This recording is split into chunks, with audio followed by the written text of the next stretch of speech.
En toute vérité, 11h midi sur Sud Radio, Alexandre Devecchio.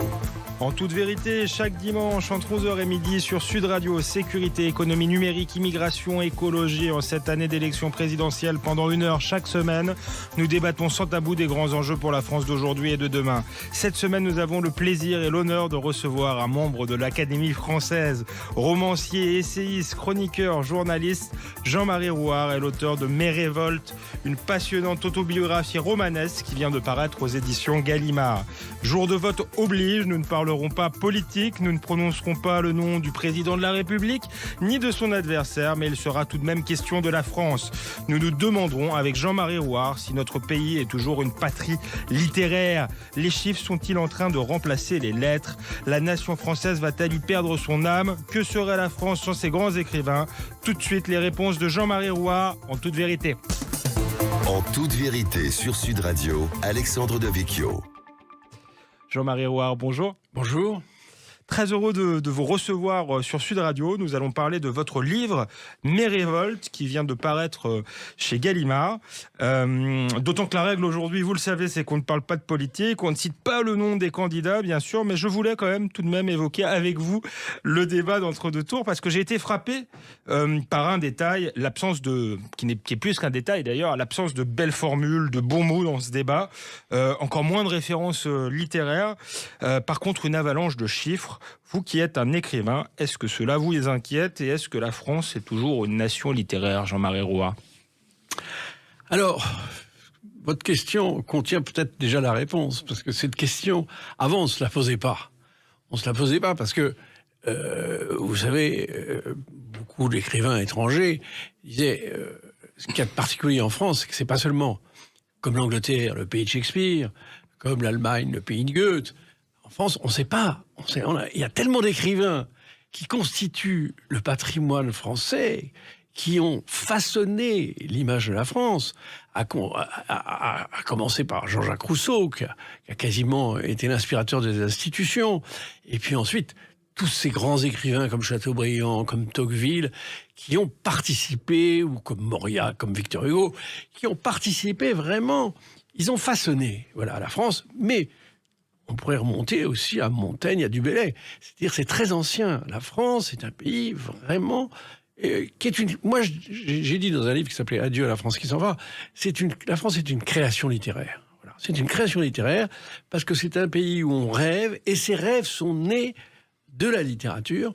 Donc, la littérature est constitutive non seulement de notre sensibilité et de nos sensibilités qui sont diverses, mais aussi politiquement, ça a joué un très très grand rôle. Et vous savez, il y a un écrivain allemand qui s'appelait Curtius, qui est un homme remarquable, qui avait écrit un livre sur la France, et parce que les Allemands comprennent très très bien la France, et il avait dit, en 1935, la France repose sur 3 piliers, l'État, le catholicisme et la littérature.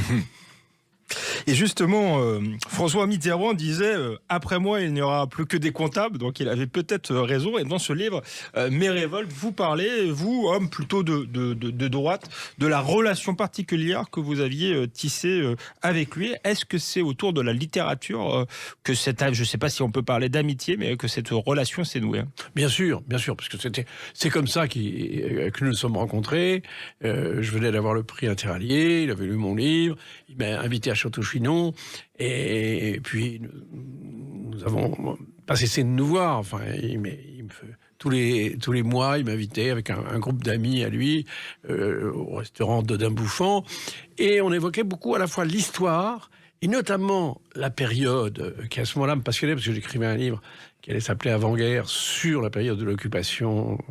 Et ça, vraiment, c'était une période, on sentait que ça ne passait pas. C'est-à-dire que chez lui, il revenait sans cesse sur cette idée, parce que ça a quand même été un résistant, même s'il n'a pas été ça a été un résistant tardif, comme beaucoup de résistants d'ailleurs. Mais l'image qu'on pouvait lui donner d'un Vichy-Soix, vraiment ça. C'est pas que ça l'agaçait, c'était pire. Ça, vraiment, on sentait qu'il était vraiment ému et ne pas avoir été compagnon de la Libération était pour lui une blessure. Mmh. Et oui, il essayait de vous inciter à écrire sur cette période, un peu, en vous invitant comme ça. Non, mais je me suis inspiré, non, pas du tout, parce que c'était un homme, étrangement, de tous les présidents de la République que je connais, j'en ai connu pas mal, c'était certainement celui qui était le plus à l'écoute.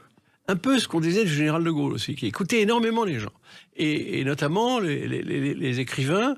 Et ce qui l'intéressait, c'était les êtres. Vous voyez, et j'ai l'impression, pardon de dire ça, mais pour lui, un écrivain, c'était un être. Il essayait de comprendre. Mais faut pas dire que j'étais particulièrement de droite. Moi, je me suis jamais senti. J'ai travaillé dans des journaux de droite, comme le Figaro ou le Quotidien de Paris. Et c'est vrai que j'ai une sensibilité plutôt vers les écrivains de droite, parce que j'étais sur c'était un point commun avec Mitterrand. Mes fonds baptismaux, exactement. Lui, alors, mais je pense que dans cette période-là, il y a eu de très grands écrivains de droite. Voilà, des gens comme Michel Néon, comme Michel Mort. Mais enfin, il y a eu de très grands écrivains de gauche. Enfin, est-ce que Aragon était de gauche? J'en sais rien. Cela dit, vous étiez moins proche de Valéry Giscard d'Estaing, qui était pour autant académicien comme vous. Oui, alors ça, c'est quelque chose de très étrange, parce qu'en fait, j'aurais dû être beaucoup plus proche de Valéry Giscard d'Estaing, mais Valéry Giscard d'Estaing n'était pas un littéraire. C'est ça le problème. Vous savez, c'est une ligne de démarcation très importante dans la vie, et c'est pourquoi j'évoque aussi Raymond Aron et Jean d'Ormesson. Et j'étais plus proche de Jean d'Ormesson que de Raymond Aron, et même avec Raymond Aron, ça se passait assez mal, parce que justement, c'était des gens qui n'avaient pas accès à cette espèce de ce caractère un peu de fantaisie qu'apporte la littérature. La littérature, vous savez, c'est une façon d'être. C'est pas seulement lire des bouquins, avoir lu un certain nombre de références. C'est aussi jouer avec sa vie. C'est aussi avoir envie de... vous savez, je ne veux pas être pédant, mais Nietzsche disait « il faut avoir une musique en soi si l'on veut faire danser la vie ».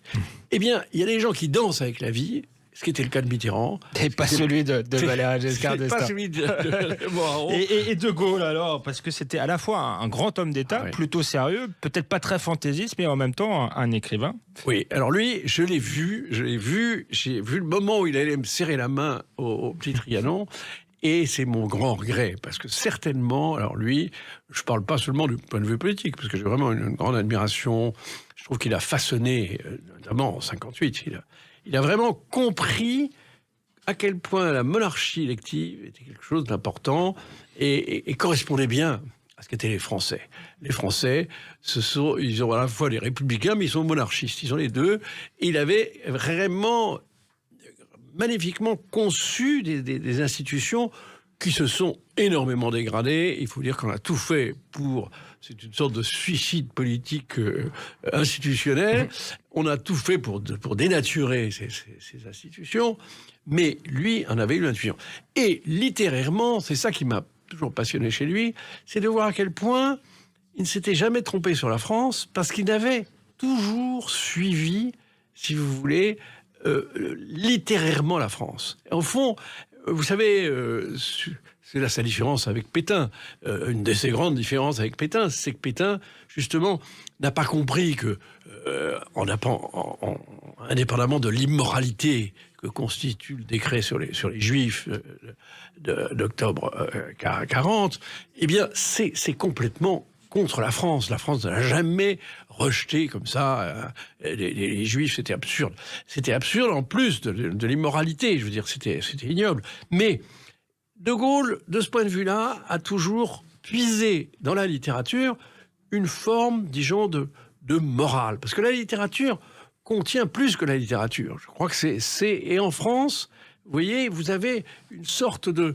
Il y a un esprit de justice en France qui est né de cette grande fraternité des écrivains pour ces questions, justement, du droit, de rétablir l'innocent dans ses droits. Et comment vous expliquez, justement, ce lien, vous l'avez un peu expliqué, mais si on peut développer, entre la politique et la littérature en France, et est-ce qu'un homme d'État un grand homme d'État doit forcément avoir une dimension littéraire? Je me méfierais d'un homme d'État qui n'a pas... lu et d'ailleurs d'un homme tout court qui ne s'est pas, disons, imprégné du passé.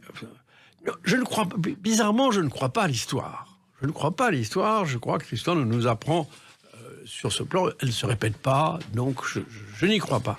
Néanmoins, je crois que la connaissance du passé, c'est la connaissance de ce que nous sommes. Et il faut plonger très très loin, parce que je crois que on ne comprend rien. Moi, j'ai eu la chance de faire des études, de faire du grec, du latin, de m'imprégner un peu de la civilisation grecque et latine. Je crois que c'est très important. Et c'était le cas des hommes politiques d'autrefois. Ils lisaient le grec ancien dans le texte, vous voyez. Bon. Et ça, je crois que ça permet de comprendre, de relativiser, de comprendre que ne pas avoir de jugement péremptoire sur les époques qui nous ont précédés. Vous savez, c'est très facile de dire Dreyfus, l'affaire Dreyfus, de parler même de l'occupation. Alors, on voit beaucoup de gens péremptoires, vous voyez, qui sont là. Je crois que c'est beaucoup plus complexe, et que cette complexité, ça nous amène aujourd'hui à avoir des jugements, là encore, moins péremptoires. Se dire, au fond, tout dépend d'un contexte. Il y a quelque chose, la littérature, c'est une approche de l'autre. Voilà, c'est pour ça, très souvent, je dis, les présidents américains auraient fait mieux d'avoir une approche plus littéraire. Ça leur aurait permis de comprendre qu'au Vietnam, il y avait des êtres humains. En Irak, il y avait des êtres humains. Un peu partout, il y a des êtres humains. Et la littérature, c'est l'approche de l'homme. Jean-Marie Roy, merci d'être avec nous sur Sud Radio. Après la pause, nous continuons à parler de la France, de la littérature et de votre livre « Mes révoltes » aux éditions Gallimard. A tout de suite, en toute vérité, après une courte pause. En toute vérité, 11h midi sur Sud Radio, Alexandre Devecchio. Nous sommes de retour sur Sud Radio avec l'écrivain et académicien Jean-Marie Roy. Nous évoquons ce lien si précieux entre la France et la littérature. Est-ce que l'on peut dire que la littérature fait partie de l'âme, de l'identité de la France, Jean-Marie Roy ? Ah oui, ça je dirais. Mais vous savez, c'est pas quelque chose que je défends pas, moi. C'est pas parce que je suis écrivain que je défends les écrivains, c'est pas parce que j'aime la littérature que je défends la littérature. Mais c'est vraiment constitutif de ce que nous sommes. Et nous sommes français. Je crois que, obligatoirement, nous sommes forcément un peu chrétiens, un peu catholiques, et nous sommes très littéraires. Voilà. Moi, je crois que c'est... Mais c'est pas du tout... vous voyez, je ne veux pas embarquer tout le monde dans le fait religieux, mais c'est ce qui nous a façonnés. Et ce qui me fascine, c'est de voir à quel point les débats d'aujourd'hui, eh bien, semblent des débats théologiques. On a l'impression que la France, qui a été un pays vraiment archi-catholique, archi-chrétien, où on a débattu la bulle unigénitus au XVIIIe siècle, c'est ce qui a déchiré la France, sur la question du jansénisme. Eh bien, vous voyez, on a l'impression qu'on n'est pas sorti de ces débats théologiques, mais ils ont été laïcisés. Ils ont été laïcisés, mais on sent bien que ce sont des débats invraisemblables, que des pays où, comme l'Angleterre, comme l'Amérique, qui sont beaucoup plus empiriques, ils s'intéressent aux faits. Nous sommes en permanence dans une sorte d'idéologie, de débat idéologique invraisemblable qui mène souvent pas à grand-chose. Oui, mais en même temps, c'est ce qui fait le charme. Alors, c'est ce qui fait le charme, parce que c'est pour ça que c'est un pays absolument passionnant. La France, je crois, je ne connais pas de pays qui ait fait plus d'expérimentation politique.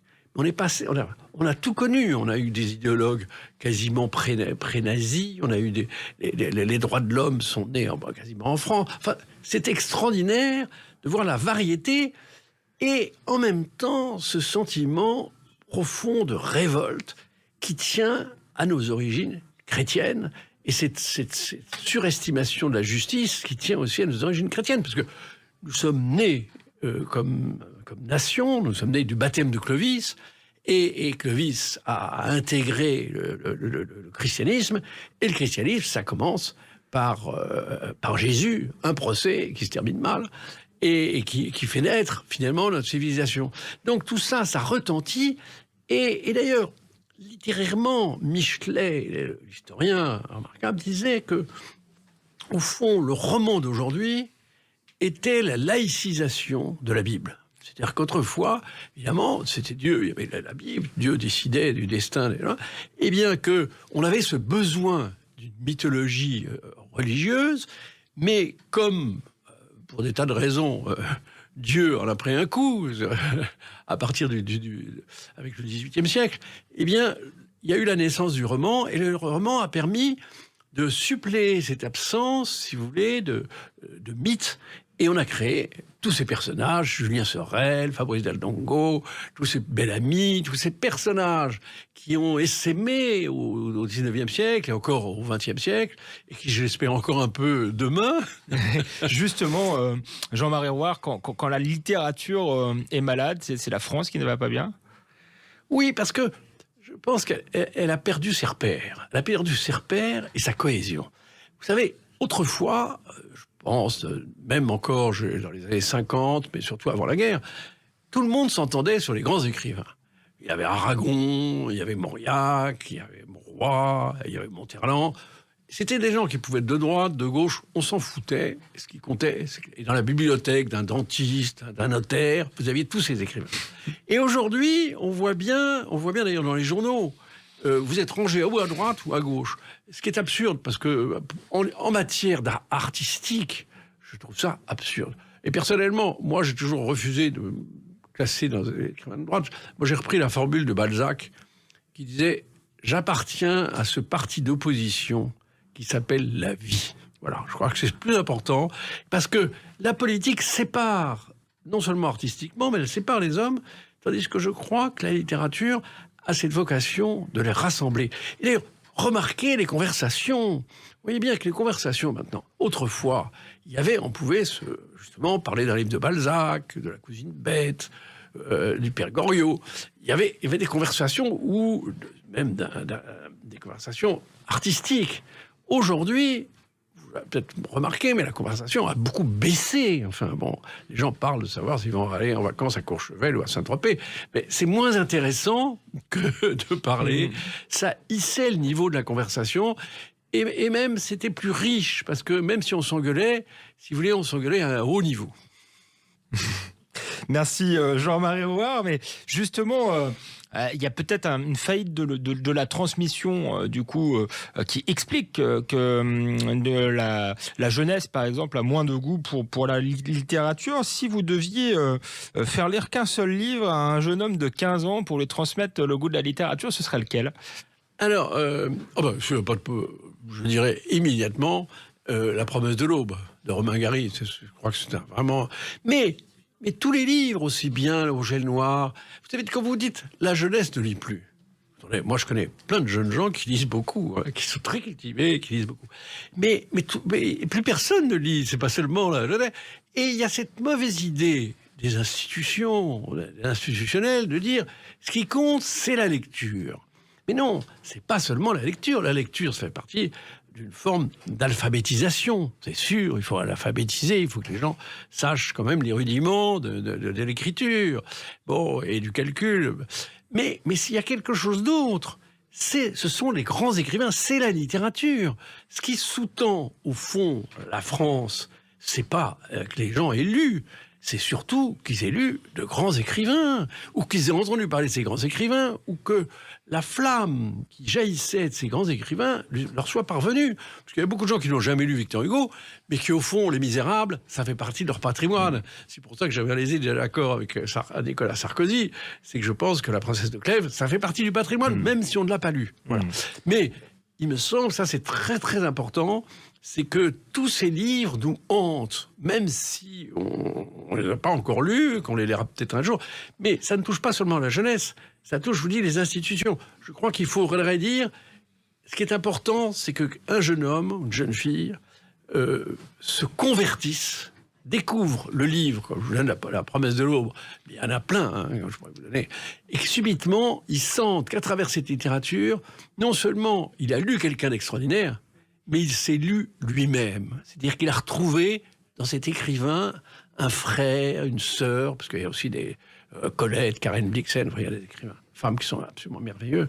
Eh bien, je crois que c'est ça qui est important, c'est de se retrouver dans une âme sœur qui vous élève et qui vous donne des perspectives de la vie. C'est pas seulement une petite distraction, puis on va balancer le livre. Non, il vous révèle à vous-même. Et on découvre qu'on avait un monde merveilleux en soi, qui est réveillé par ces grands écrivains. Vous êtes académicien, Jean-Marie Roy. Ça a d'ailleurs été une aventure pour vous de rentrer à l'Académie française. À quoi ça sert un académicien aujourd'hui ? Ça, la question est vache. Il en faut quelquefois. Non, ça sert... Vous savez, il y a deux... même au sein de l'Académie, un débat. Est-ce qu'il y a ceux qui travaillent et puis ceux qui sont des symboles? Et je crois que c'est les deux. Bon, il y a des gens qui travaillent. Là, l'Académie a fait un rapport que j'ai beaucoup soutenu sur la défense de la langue française, contre le franglais. Et ça, je crois que c'est très, très important de se battre contre le franglais. Et puis, c'est symbolique. C'est-à-dire, moi, je trouve ça formidable qu'il y ait pu y avoir à la fois Claudel, Paul Valéry, qu'il y a eu... parce que l'Académie, comme ce qu'on disait tout à l'heure, c'est particulier à la France. Si Richelieu a décidé de créer l'Académie française, eh bien, c'était pour montrer à quel point, près de l'État, eh bien, il devait y avoir un conseil d'écrivains qui permettait, comme disait De Gaulle en parlant de Malraux, qui était à sa droite au Conseil des ministres, qui est quand même extraordinaire pour un ministre des Affaires culturelles, il disait... Malraux, à ma droite, me permet de sortir du terre-à-terre. Voilà, immédiatement, j'ai disons, près de moi, une présence de l'infini, vous voyez, quelque chose qui l'élève. Eh bien, je crois que l'Académie française, c'était, de la part de Richelieu, dire la singularité française, donc la littérature, les écrivains, et les écrivains mêlés à d'autres personnes, aux ecclésiastiques, à des généraux, quelquefois des maréchaux. Voilà. Mais c'était important. C'est symboliquement très important que l'Académie française... Mais vous voyez, autrefois, une élection à l'Académie, c'était immédiatement un grand trubut. Tout le monde se disait, qu'est-ce qui va être élu? Il y avait des bagarres. Bon, quelquefois, même pour l'élection de Maurras, on a fait intervenir le pape. Oui. Bon, aujourd'hui... on a l'impression que les gens s'en fichent un peu. Voilà. Parce que, moi, je fais souvent cette comparaison. L'Académie, elle est comme les bateaux, vous savez, sur la mer d'Aral. La mer d'Aral, eh bien, elle a perdu son tirant, l'eau de la mer d'Aral, et le bateau est immobilisé. Eh bien, l'Académie, ce qui lui manque, c'est justement de pouvoir évoluer sur une société qui soit quand même beaucoup plus littéraire. Mmh. Vous avez postulé, on l'a rappelé de nombreuses fois, je me permets de le faire à l'Académie avant d'y entrer. Comment ça s'est passé et pourquoi c'était aussi important pour vous d'y être, et assez tôt d'ailleurs? Oui, parce que c'est un de mes amis, Maurice Reims, qui m'a dit qu'il fallait mieux se présenter tôt, parce que si on était humilié, c'est pas très grave, mais quand on était un peu plus vieux, on souffrait plus. Et puis non, j'étais un peu arriviste, un peu ambitieux en tout cas. Et puis j'avais plein d'amis, vous savez, je passais des vacances chez Jean d'Ormesson, et là, il y avait que des académiciens. Il y avait Michel Léon, Félicien Marceau, et moi j'étais le seul à pas être dans l'Académie, donc j'étais un peu meurtri, enfin de me dire, il parlait de choses que je comprenais pas, vous voyez. Bon. Et puis finalement je me suis présenté, et je me suis présenté, en effet, vous avez raison, 5 fois, comme Victor Hugo. C'est bon signe alors. Mais quand j'ai été élu, assez jeune finalement, 53 ans, et j'étais le plus jeune, et on m'a dit alors, vous êtes heureux? J'ai dit non, je suis inquiet. On dit mais pourquoi êtes-vous inquiet? J'ai dit je suis inquiet. J'ai eu 16 voix de plus que Balzac, qui n'avait que 2 voix. Donc vous voyez, j'ai relativisé. Merci Jean-Marie Roy d'être avec nous sur Sud Radio. Après la pause, nous continuons à parler à l'écrivain Jean-Marie Roy, mais aussi on parlera aux journalistes, puisque vous avez une brillante carrière de journaliste, et nous nous intéresserons au lien entre journalisme et littérature. À tout de suite, en toute vérité, après une courte pause. En toute vérité, 11h midi sur Sud Radio, Alexandre Devecchio.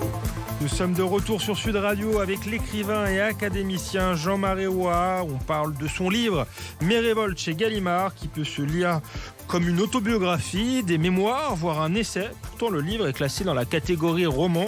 Jean-Marie Roy, à la lecture, on comprend pourquoi. Car si vous êtes devenu écrivain, votre rêve était d'être un personnage de roman. Est-ce que je me trompe? Non, vous ne trompez pas du tout. C'est-à-dire, je voulais avoir une vie où il se passe des choses, il y a du tumulte, il y a des grandes passions amoureuses, il y ait à la fois des élévations, des effondrements, voilà, qu'il y ait des tempêtes. C'est un peu ce que disait, vous savez, Chateaubriand, « Levez-vous, orage désiré ». Eh bien, je souhaitais des orages, mais je ne pouvais pas imaginer qu'il y en aurait autant.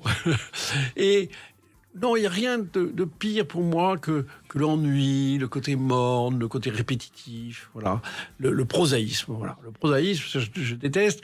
Et c'est pour ça que ce livre sur ma vie, sur des épisodes de ma vie, puis je n'ai pas pris les épisodes en bêtant de ma vie, hein, j'ai essayé de prendre des épisodes amusants.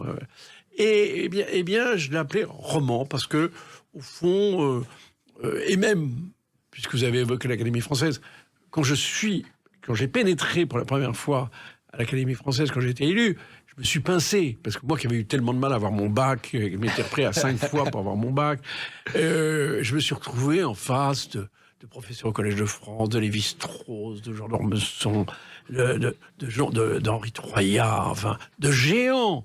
Et je me disais, mais c'est pas possible, j'ai rêvé, c'est pas possible, j'ai franchi autant d'obstacles, je suis arrivé là. Donc, ce qui me plaît dans la vie, en effet, c'est le romanesque. Et ce romanesque qui fait, dans ma vie, qui m'a fait traverser des hauts et des bas.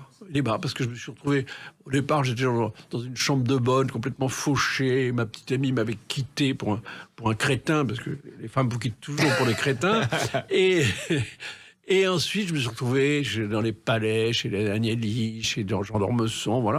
Donc, je me faisais penser à ce personnage, vous savez, de la vie est un songe de Calderon, qui est un fils de roi, et de temps en temps, son père le met dans un cachot avec des rats, c'est épouvantable.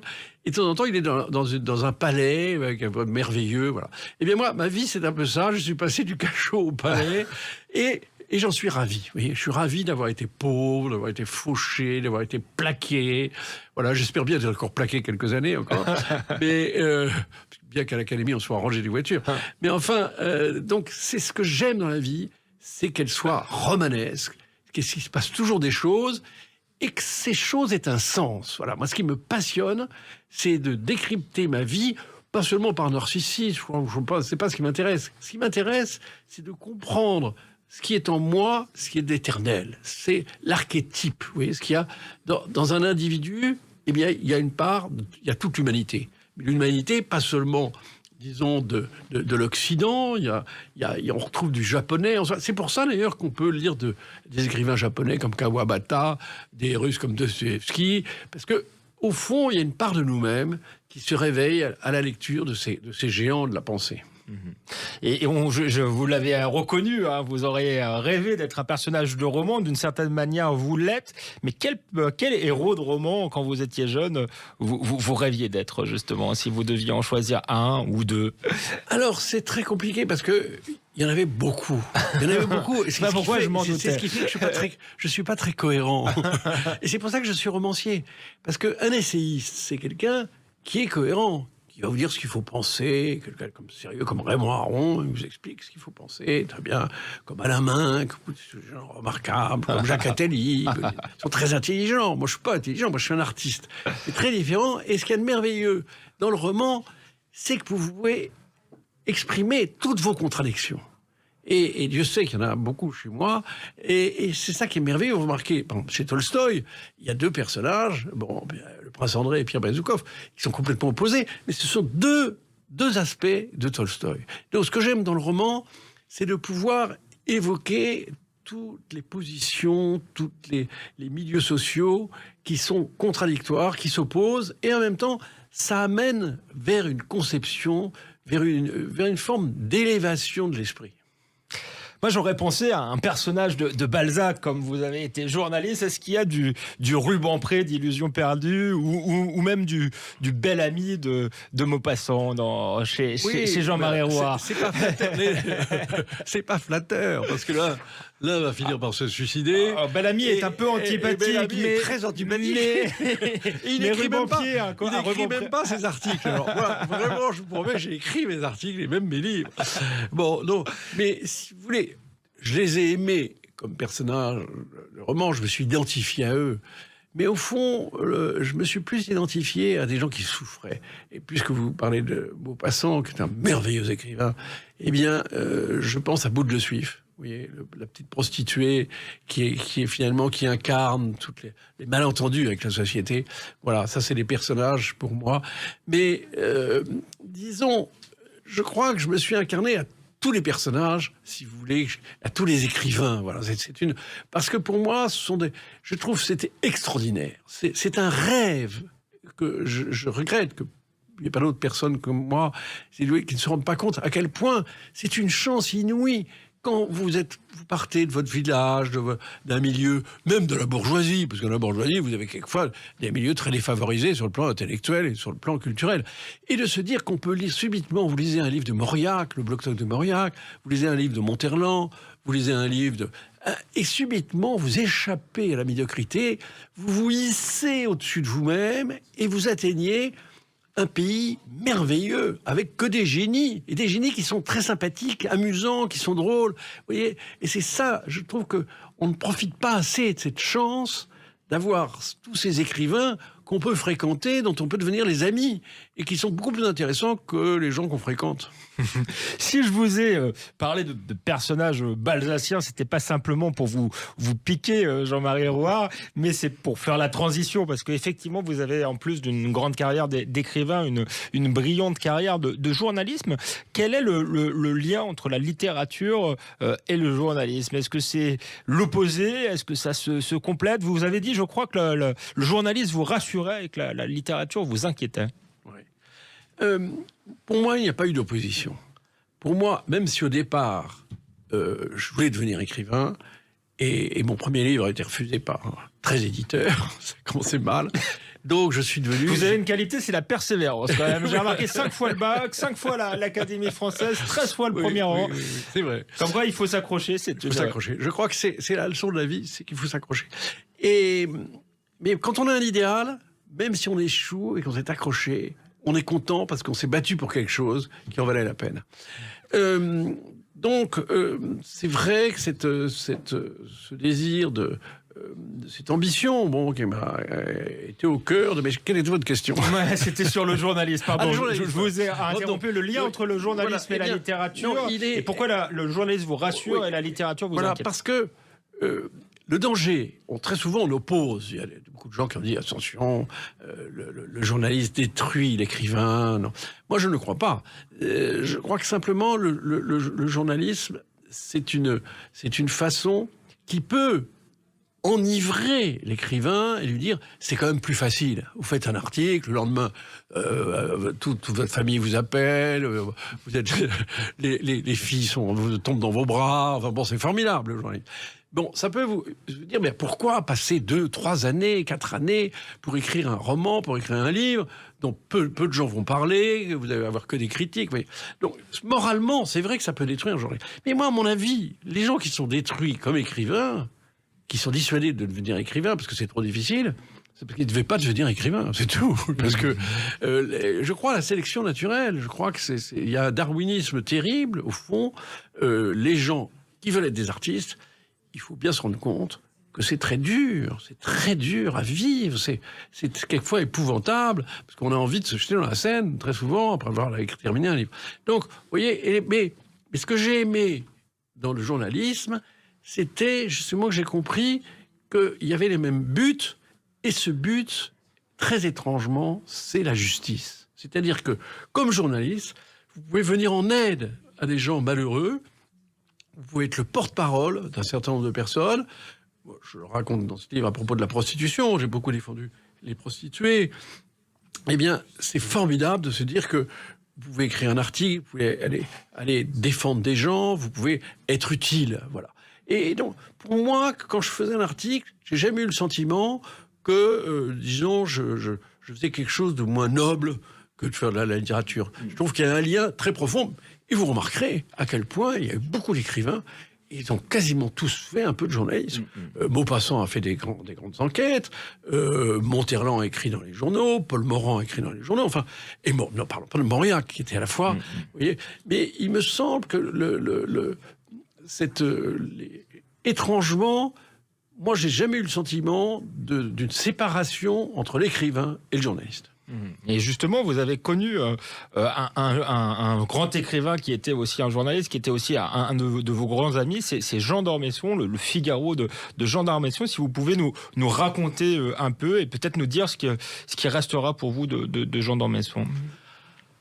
Alors Jean d'Ormesson était un ami merveilleux qui m'a soutenu. Moi, je l'ai connu à l'âge de 18 ans. Puis ensuite, c'est lui qui m'a un peu, quand j'étais désespéré, justement, mon livre a été refusé par 13 éditeurs. Il m'a encouragé à poursuivre, à continuer. Et puis j'étais un peu neurasthénique, j'étais mélancolique, j'étais un jeune homme vraiment mélancolique. Et il m'a appris la vie, au fond. Il m'a appris la vie. Ça a été plus un professeur de vie. Et j'ai eu avec lui cette connivence qu'on peut avoir quand on fait des orgies de littérature. Et on se baignait ensemble en Corse. Et on parlait de littérature, on parlait d'écrivains, on parlait de héros de romans. Et c'était un bonheur parce que nous avions la même conception ludique. On s'amusait avec la littérature. Et en même temps, adolescente. Je crois que nous étions deux adolescents. Lui était un adolescent extrêmement brillant puisqu'il était agrégé de lettres. Moi, j'étais un adolescent un peu nul parce que j'avais raté mon bac. Enfin, je l'avais quand même fini par l'avoir. Mais il y avait entre nous je dirais pas une forme d'espièglerie, mais je dis d'esprit adolescent. Vous savez, il y a deux sortes de gens dans la vie. Il y a les gens qui se sentent arrivés et puis les gens qui sont toujours en train de rêver. Et on a compris que vous faisiez partie de la deuxième catégorie. Merci Jean-Marie Rouard d'être avec nous sur Sud Radio. On continue à discuter littérature. On parle de votre livre Mes révoltes. Après la pause, vous allez nous dire justement qu'est-ce qui vous révolte aujourd'hui, Jean-Marie Rouard. On se retrouve après une courte pause. Merci. En toute vérité, 11h midi sur Sud Radio, Alexandre Devecchio. Nous sommes de retour sur Sud Radio avec l'écrivain et académicien Jean-Marie Rouard. Il nous parle de son livre Mes révoltes chez Gallimard. Jean-Marie Rouard, le titre m'a un peu surpris parce que pour moi Mes révoltes ça rime avec révolte sociale. Enfin, on a l'impression que je sais pas aujourd'hui que vous allez manifester pour une cause et ça vous ressemble pas tellement parce que vous êtes un peu un dandy, mais quand on lit le livre on comprend que vous parlez aussi d'une forme de révolte intérieure. Bien sûr. Pour moi, la faculté maîtresse d'une personne, c'est la faculté de s'indigner. Voilà, de s'indigner parce que, au fond, la vie nous offre chaque jour une raison de nous indigner. À la fois sur le plan de la politique mondiale, il se passe toujours quelque chose de terrible, de violent, depuis toujours, hein, c'est pas d'aujourd'hui. Et sur le plan personnel, on est tout le temps blessé. Voilà, on est blessé parce que les amis sont quelquefois pas à la hauteur, les femmes non plus. Enfin, voilà, il y a en permanence une raison de souffrir. De souffrir, je crois que il y a des grands moments de bonheur, mais ces grands moments de bonheur sont en comparaison des souffrances. Voilà. Et il me semble que la littérature apporte à ces souffrances une forme de réparation. Pourquoi est-ce que nous souffrons aussi ? Parce que nous rêvons. Nous rêvons parce que vous savez, il y a un mot merveilleux de François Mauriac qui disait « Je ne serai jamais heureux en amour. Parce que quand j'écris une lettre d'amour, j'écris aussi la réponse. » Eh bien, je crois qu'on pourrait extrapoler cette phrase à beaucoup de domaines. À chaque fois, quand on va voir un ami, on imagine formidable, merveilleux, puis ça se passe pas comme ça. Même sur le plan social, Proust raconte à quel point il avait rêvé de dîner chez la duchesse de Guermantes. Il en est amoureux, et puis il attend ce dîner d'une façon extraordinaire. Il se dit c'est formidable, et puis il voit le dîner, c'est complètement nul. Les gens disent que des conneries. Enfin bon. Eh bien, je crois que c'est l'image de notre vie. Nous passons notre vie en déception, en désillusion et en souffrance. Voilà. Et heureusement, c'est grâce à la littérature que nous pouvons réparer ces souffrances et mais il me semble que tous les jours, nous sommes indignés, moi, vraiment. Et puis, Romain Gary avait une belle phrase, il disait « J'ai mal chez les autres ». Eh bien, moi, je veux dire, c'est vrai, j'ai mal chez les autres. Quand je traverse le bois de Boulogne et que je vois ces malheureuses filles qui sont en train, quand il neige, il pleut, elles sont là en train de faire le tapin. Bon, je me dis, mais c'est épouvantable. Pourquoi est-ce que les gens ne souffrent pas autant que moi quand je passe, justement, je vois ces malheureuses. Je dis, c'est affreux. Je vous donne un exemple. Enfin, il y en a plein. La lecture d'un journal, c'est la lecture de choses qui vous bouleversent, qui vous font souffrir. Voilà. Oui, mais vous le dites, c'est s'indigner finalement votre moteur, mais en même temps vous n'êtes pas du tout dans l'indignation morale. Et ce qui vous révolte, le premier chapitre, c'est la destruction de votre maison familiale. Est-ce que vous pouvez nous raconter? Oui, mais parce que sinon c'est parti d'une souffrance personnelle que j'ai ensuite essayé d'extrapoler aux autres. En effet, cette maison, qui était mes parents, qui était dans l'île de Noirmoutier, une ravissante petite maison au bord de la plage, merveilleuse, eh bien, où ils étaient très heureux, dans un climat idéal, parce que c'est une île merveilleuse. Et eh bien, les Allemands, quand ils sont arrivés, quand ils ont occupé Noirmoutier, ont détruit cette maison, et toute ma jeunesse, parce que je m'étais confié à des pêcheurs de l'île de Noirmoutier, toute ma jeunesse, je voyais ce tas de pierres, et je voyais le dessin de la maison, vous voyez encore l'endroit où il y était la cheminée, des choses comme ça. Et je rêvais sur cette maison, sur la destruction. Mais en même temps, c'est pour ça que je ne peux pas m'empêcher quand je vois un drame, que ce soit en Ukraine, mais pas seulement en Ukraine, au Vietnam. Il y a eu quand même 2 500 000 morts au Vietnam. Bien sûr, ils n'avaient pas la même couleur de peau, ils étaient loin. Non, mais en Irak, c'était pareil. Il y a eu quand même énormément... Plus de 600 000 morts en Irak. Et on s'en fichait complètement. Donc, si vous voulez, cette souffrance que j'ai éprouvée devant cette maison, je ne peux pas m'empêcher maintenant de penser à tous ces gens qui souffrent encore plus que moi. Parce qu'en plus, eux, ils ont vu leurs parents tués, ils ont vu des massacres, ils ont vu... Donc, je crois que ça m'a sorti, cette souffrance m'a sorti de l'indifférence. On a une forme d'indifférence aux autres. S'ils sont un peu éloignés, on s'en fiche complètement. On s'intéresse qu'à des gens proches. Eh bien, je crois que c'est ce qui m'a... Moi, je crois que cette forme de souffrance que j'éprouve, eh bien, je l'ai élargie, et je l'ai élargie, pas à l'humanité, mais à un certain nombre de causes pour lesquelles je me suis battu. Bon, pour une forme, pour essayer de profiter de cet atout que j'avais d'être journaliste et d'être écrivain pour pouvoir les défendre. Ce qui était le cas donc d'Omar Haddad. On va en parler notamment d'Omar Haddad, mais qu'est-ce qui vous révolte aujourd'hui, Jean-Marie Roy?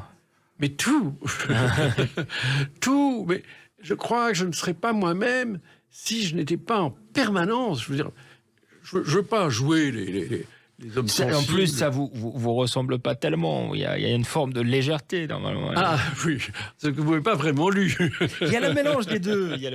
Non, je suis vraiment... J'essaie d'être français en cela, mais c'est très prétentieux, hein, ce que je veux dire.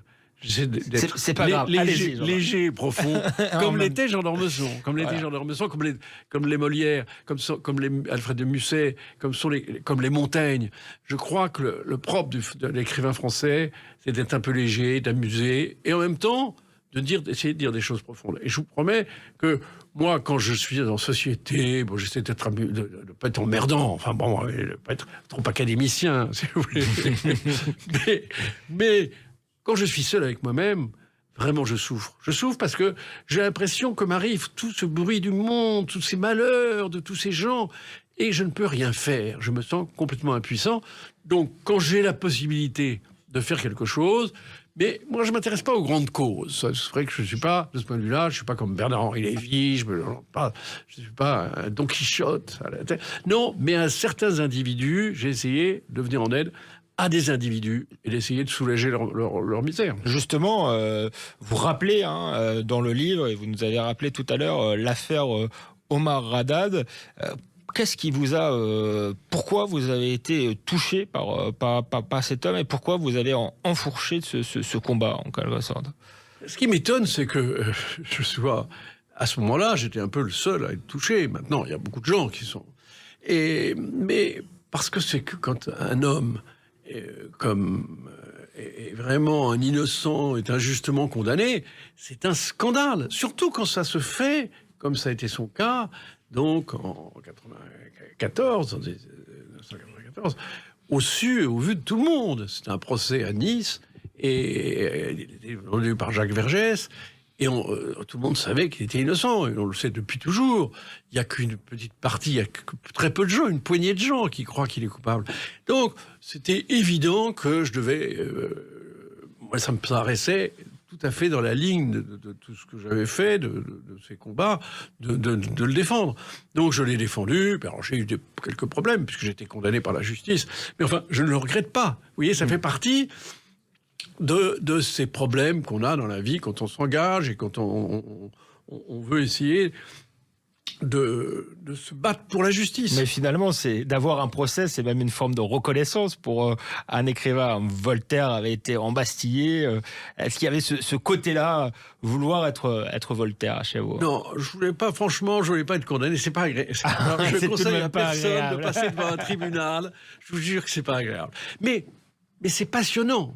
Parce que quand je suis passé devant ce tribunal, la 17e chambre correctionnelle, et que le président du tribunal m'a dit « j'ai honte pour vous », et j'étais insulté, et que l'avocat de la partie civile, Kiechman, m'appelait le petit marquis, eh bien, au fond, je me disais « je suis humilié », et il y a tellement de gens qui sont humiliés tous les jours, qui passent dans des procès, qui sont injustement condamnés. Omar Haddad, justement. Et Omar Haddad. Alors, vous voyez, mon cas me paraissait vraiment... véniel, un cas vraiment sans importance par rapport... Mais ça m'a appris le fait d'être humilié, d'être maltraité. Je me suis dit, j'ai pu comprendre mieux la situation des victimes de l'injustice, des gens qui passent devant un tribunal tous les jours. Donc c'est ça. Ce que je trouve intéressant dans la vie, c'est d'en tirer une leçon qui part de soi, mais qui va vers l'universel. Voilà. C'est ça, toujours l'archétype de Jung. et Omar Haddad a été gracié au final, mais il n'est toujours pas officiellement innocenté. Je crois qu'il y a de nouveaux rebondissements dans l'affaire. Est-ce que vous croyez que le procès va être révisé et qu'il va être blanchi totalement? S'il y a une vraie justice, il devrait être définitivement innocenté. Ça va, d'ailleurs, il y a une première phase le 19 mai où la commission de révision a des chances de transmettre à la cour de révision le dossier. Et j'ai la conviction, je l'espère pas seulement pour moi, je l'espère pour la France, j'espère pour lui-même, mais pour lui-même et la France. Cette justice, ça nous concerne tous, vous savez, parce qu'on peut tous être victimes d'une injustice, et vraiment, c'est un combat que j'ai mené et qui m'a paru être dans le droit fil, justement, vous parlez de Voltaire, mais de ce que doivent faire, ce que sont les écrivains français. Voilà, ils ont cette particularité. Ils sont particulièrement attirés par l'injustice et ils essaient de réparer. Ça a été vrai de Camus, ça a été vrai de Mauriac, ça a été vrai. C'est tout au long de notre histoire. C'est dans ça que je suis peut-être un écrivain un peu démodé. C'est que j'ai l'impression de reprendre un peu cette panoplie des écrivains d'autrefois qui se battaient pour des causes qu'ils estimaient justes. J'ai l'impression qu'il y a aussi une part de révolte contre votre milieu social, quelque part. C'est vrai qu'on aurait ce combat-là, mais c'est intéressant aussi, il ne faut pas être manichéen. Omar Haddad, on aurait pu penser que c'était un journaliste de Libé qui allait le mener. Ben, pas du tout, c'est un journaliste du Figaro qui a mené ce combat. Oui, c'est vrai, je veux vous dire, parce qu'en effet, j'ai cette image de mondains, d'hommes qui les duchesses, les comtesses, les vicomtesses. Et c'est pas complètement faux. J'ai aimé jouir d'une certaine bonne société, de voir des jolies femmes avec des belles robes. Mais en même temps, j'ai jamais voulu être dominé par cette société, parce que moi, j'avais vécu au sein d'une famille très riche, les parents pauvres, j'avais vécu les humiliations. Et je ne voulais pas être l'esclave d'une société. J'ai voulu rester libre vis-à-vis d'une société. Alors, c'est pas parce que je suis de cette société que j'ai voulu complètement obéir à ses lois. Merci Jean-Marie Rouart, c'était un plaisir d'être avec vous en ce dimanche d'élection. Allez voter, mais surtout lisez, et on se retrouve la semaine prochaine pour un nouveau numéro dans Toute Vérité.